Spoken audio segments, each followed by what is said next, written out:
Pregnancy is one of the most important phases in a woman's life. During pregnancy, mother's health and fetus are the main priority that needs attention. Since the early 1990s, various kinds of maternal and fetal health tests have begun to be carried out not only to check the health of the uterine organs and the physical development of the fetus, but also to determine potential genetic abnormalities that may occur in the fetus, where congenital abnormalities with a genetic background are one of the biggest causes of death in newborn babies. Makasih. Wah, selamat. Hamilnya udah 10 minggu ternyata. Wah, alhamdulillah. Dok, kalau untuk di kehamilan saya yang 10 minggu ini, ada pemeriksaan tambahan nggak sih dok, supaya kita berdua tuh bisa tahu kalau janin yang saya kandung itu sehat? Ya, kebetulan di 10 minggu ini ada satu pemeriksaan. Itu pemeriksaan darah dan namanya NIPT. NIPT itu singkatannya Non-Invasive Prenatal Test.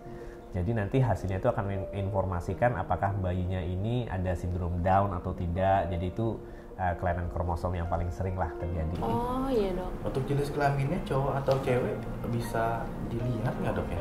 Nah itu juga bisa tuh mas. Jadi nanti hasilnya itu juga akan memasukkan informasi masalah jenis kelamin itu juga. Jadi selain Down syndrome itu sendiri.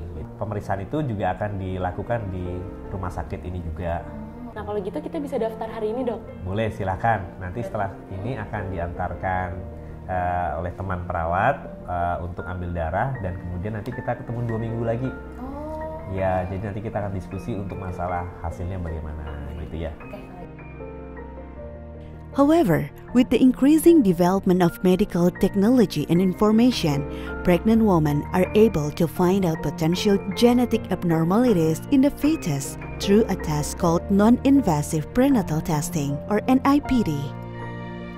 Non-invasive prenatal testing or NIPT is a screening test that can be carried out since 10 weeks of pregnancy to detect certain genetic conditions and chromosomal abnormalities in the fetus, such as Down syndrome, Patau syndrome, and Edwards syndrome. Blood from the expectant mother is used as the main object of testing in the NIPT procedure. Because human blood contains fragments of fetal DNA known as cell-free fetal DNA, and when a woman is pregnant, the blood of a prospective mother contains cell-free DNA from the fetus placenta. That DNA fragment possesses a genetic picture that can generally point out the condition of the fetus in the womb. And by analyzing that DNA, prospective parents will be able to find out the potential genetic abnormalities of the baby in the womb. Yuk, silakan. Ya, makasih dok. Terima kasih dok. Ya, Siang, dok. selamat siang. Nah, dok, gimana nih hasil pemeriksaan yang kemarin? Iya, ini saya udah dapat hasilnya yang kemarin itu ya. Ya dok, untuk anaknya cowok atau cewek dok? Bayinya cowok. Cowok mas? Iya. Iya, tapi memang ada satu yang kurang bagus dari hasilnya ini. Kurang bagus, gimana dok maksudnya ya? Udah terima hasil yang saya kirimkan, hasil NIPT Nyonya Divya? Saya udah buka nih dok hasil pemeriksaan laboratorium pasien yang kemarin. Itu ternyata ini loh dok, hasilnya itu high risk untuk trisomi 21. Iya dok, hasilnya memang seperti ini ya dok ya? Nah di sini kalau di komputer ini saya lihat dia memang jelas banget, fetal fraction-nya oke. Fetal fraction-nya itu dan kemudian angka untuk trisomi 21 itu jelas banget. Nanti kalau dia mau genetic counseling dengan saya untuk membahas hasil ini dok, mangga silahkan. Baik, nanti saya coba sampaikan, diskusikan hasil ini ke pasien dan nanti saya coba minta mereka untuk diskusikan hasil ini dengan dokter ya dok, jadi biar mereka bisa lebih jelas. Kalau dari hasil ini memang dikatakan bahwa bayinya ada resiko untuk sindrom Down gitu ya. Baru kemungkinan kan dok, baru kemungkinan resiko tingginya kan? Maksudnya belum pasti kan dok?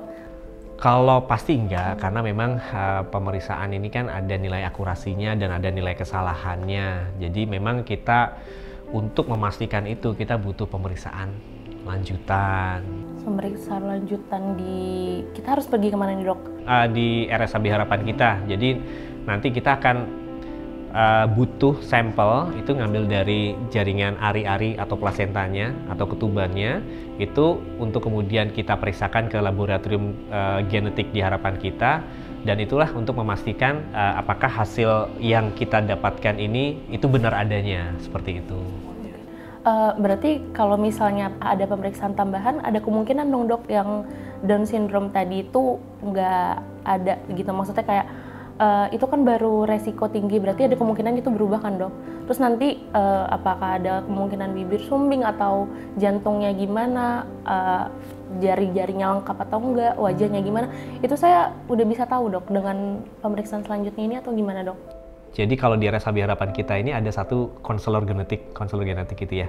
Jadi nanti beliau yang akan menjelaskan secara gamblang bagaimana kita mengartikan hasil dari NIPT seperti itu. Udah, kita secepatnya aja mas ya ke sana. Udah dok, kalau gitu mungkin saya bisa langsung ketemu perawat kali dok ya, biar bisa langsung ketemu sama yang dokter satunya. Baik. Ya, kalau gitu makasih ya dok ya. Baik, terima kasih. Ya, jadi ini kan Ibu menjalani pemeriksaan yang namanya NIPT. Itu pemeriksaan screening, Bu. Gitu ya, Pak ya, pemeriksaan screening.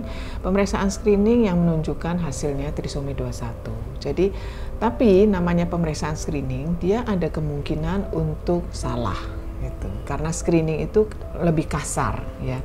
Jadi masih ada kemungkinan untuk salah gitu, Pak. Jadi untuk memastikan pemeriksaan memastikan bahwa janinnya itu betul Down syndrome atau bukan, itu harus adalah pemeriksaan lanjutan. Nah, pemeriksaan lanjutannya itu namanya amniosentesis, yaitu pengambilan cairan ketuban dari ibu Divya. Ya, jadi pengambilan cairan ketuban dan kemudian diperiksa kromosomnya, pemeriksaannya namanya karyotyping. Sampai sini kira-kira ada yang ditanya? Mengenai Down syndrome ya mas ya? Ya, kalau bisa lebih dijelaskan lagi, apa sih Down syndrome itu? Iya, Down syndrome itu suatu kelainan genetik di mana jumlah kromosomnya itu lebih banyak daripada kromosom yang normal. Ya, jadi dia itu harusnya cuma 46, dia 47. Nah, apa akibatnya pada anaknya? Anaknya akan mengalami satu gangguan tumbuh kembang. Kemudian dia akan mengalami mental retardasi. Kecerdasannya kurang, dia harus sekolah di sekolah khusus. Kemudian ada kelainan-kelainan lain yang menyertai anak itu yang dengan Down syndrome. Tapi sekali lagi yang saya mau sampaikan adalah ini belum tentu. Ya, jadi ibu sama bapak jangan terlalu terpaku dengan hasil NIPT dulu ya, karena belum tentu dia Down syndrome. Nah, dipastikannya dengan pemeriksaan amniosentesis itu. Oke, jadi dok, yang kita berdua dengar dari dokter Adit sebelumnya berarti belum pasti dok ya? Belum pasti. Belum pasti. Ya, jadi kita masih membutuhkan pemeriksaan tambahan untuk memastikan itu, Bu. Gitu. Nah, pemeriksaan tambahannya juga bisa dilakukan di sini, pemeriksaan lanjutannya yang disebut dengan amniosentesis. Gitu. Semoga kabarnya nggak benar dok ya, untuk Down syndrome. Semoga masih ada kemungkinan untuk berubah. Ya, saya juga berharap yang sama. Ya. To ensure the accuracy and quality of the data produced, National Women and Children Health Center Harapan Kita Hospital uses whole genome sequencing technology, which analyzes by sequencing the entire fetal genome to look for fetal chromosomal abnormalities. A genetic detection process that is safe and non-invasive without hurting your future baby. RSAB Harapan Kita as the National Women and Children Health Center Hospital continues to develop one-stop service integrated to provide comprehensive health care for the community and reduce the death rate of newborn babies in Indonesia. Because we comprehend that having a healthy and a perfect baby is a dream of all Indonesian families for the sake of creating a glorious future generation.